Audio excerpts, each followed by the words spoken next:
আচ্ছা, এমন কার কার হয় যে বৃষ্টি তো পরের কথা, একটু মেঘ দেখলেই, আকাশ একটু কালো দেখলেই খিচুড়ি রাঁধতে মন চায়, খিচুড়ি খেতে ইচ্ছা করে? আমি সেই পাপি। হ্যালো এভরিওয়ান, আসসালামু আলাইকুম। আমি অনামিকা জুই চলে আসছি গত সানডের ভ্লগ নিয়ে। আর এটা এডিট করতে এত এত এত এত লেট হয়ে গেলাম আমি, বিকজ অফ গরম। I was so tired, so এই কারণে দেরি হয়ে গেল। তো যাই হোক, গত সানডেতে আমি হচ্ছে চিংড়ি মাছ দিয়ে বেগুন রান্না করেছিলাম। আর এই চিংড়ি মাছ আর বেগুনের যে রেসিপিটা, এটা আমার এর আগের একটা ভ্লগে, কোন একটা ভ্লগে কেউ একটা কমেন্ট করেছিল যে এটা জানতে চায়, দেখতে চায়। সো বেসিক্যালি আমি যেটা করি যে চিংড়ি মাছটাকে একটু লবণ আর একটু হলুদ দিয়ে এটাকে একটু ভেজে নেই। ওই তেলেই, ওই চিংড়ি মাছ ভাজার যে তেলটা, ওই তেলেই হচ্ছে বেগুনটাকেও ভেজে নেই।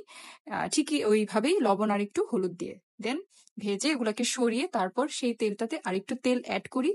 তার মধ্যে পেঁয়াজ বাটা, আদা রসুন বাটা, একটু হলুদ, একটু মরিচ বেশি, তারপর একটু ধনিয়া, একটুখানি জিরা, এই সব কিছু, ও আর হচ্ছে লবণ, লবণের কথা আমার মনেই থাকে না, আর হচ্ছে টমেটো, এই সব কিছু একসাথে ভালোভাবে একটু কষিয়ে নিয়ে তারপর যখন মশলার উপরে তেলটা ভেসে উঠবে, তখন হচ্ছে আমরা বেগুনটাকে এখানে দিয়ে ফেলবো।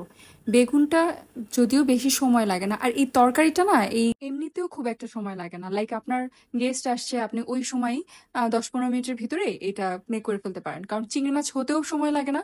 আর বেগুন তো নরম তরকারি, সো এটাও হতে বেশি একটা সময় লাগে না, যদি আপনার বেগুনটা ভালো হয়।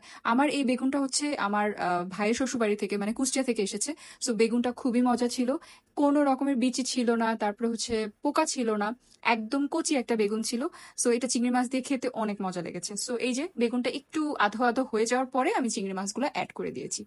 তো তারপরে হচ্ছে আমি অ্যাজ ইউজুয়াল আমি পানিটাকে গরম করি, আমাদের ফিল্টারটা নষ্ট হয়ে যাওয়ার পরে আমি হচ্ছে পাতিলে পানি গরম করে তারপরে এইভাবে জগে, তারপরে বোতলে পানি ভরতে থাকি।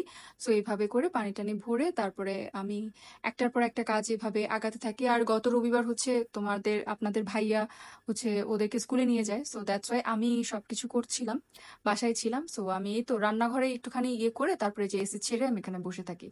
এসি ছেড়ে যখন বসি তখন আমি রান্নাঘরের কথা ভুলে যাই, অ্যান্ড দেখা যায় সেই জিনিসটা পুড়ে যায়। বাট আলহামদুলিল্লাহ কোনো কিছু হয় নাই। মানে বলতেছি, প্রায় এরকম হয় যে আমি এখানে এসির বাতাস খেতে থাকি আর ওইখানে আমার কিছু না কিছু পুড়ে যায়। তো ওইভাবে পুড়ে না, তো বাট একটুখানি লেগে যায় এরকম।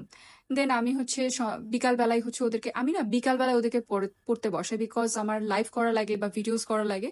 সো আমি ম্যাক্সিমাম টাইম 5টার পরেই ওদেরকে পড়তে বসায় ফেলি। তো ওদের অত বেশি পড়া থাকে না। আবার এই যে মোবাইল যেটা দেখাচ্ছি, আমার আয়াতকে তারপরে আয়ানকে মোবাইল দিয়ে তারপরে হচ্ছে বিভিন্ন রকমের জিনিস বের করে করে তারপরে পড়ানো লাগে। এই জিনিসটা যে কি ইরিটেটিং, কি বিরক্তিকর যে মোবাইলের প্রতি বাচ্চারা ইয়ে হয়ে যাচ্ছে। তারপরে হচ্ছে আমার বুয়া ছিল না লাস্ট 1 উইক, সো আমি সবকিছু করেছি, একটা দিনও নাস্তা মিস যায় নাই, কোনো কিছু মিস যায় নাই। হ্যাঁ, মিস গেছে শুধুমাত্র ঘর মোছাটা, যেটা আমি করতে পারিনি।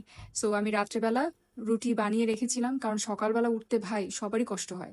আর আমি যেহেতু রাতের পাখি, আমার তো রাতে ঘুমাতে অনেক লেট হয়ে যায়। সো সেই জন্য আমি সেদিন রাত্রেবেলা রুটিটাকে মেক করে দেন সকালবেলা সেটাকে ভেজে আমরা খেয়েছিলাম। সো এই হচ্ছে আমার গত সানডে ভ্লগ। গত সানডেতে আমরা কোথাও বাইরে বের হইনি। আই হোপ আপনাদের আজকের এই ভ্লগটাও ভালো লাগবে। ভালো লাগলে প্লিজ একটা কমেন্ট করবেন, এবং বেশি ভালো লাগলে একটু শেয়ার করে দিবেন। আজকে এখানে বিদায় নিচ্ছি। Thank you so much for watching. Tata.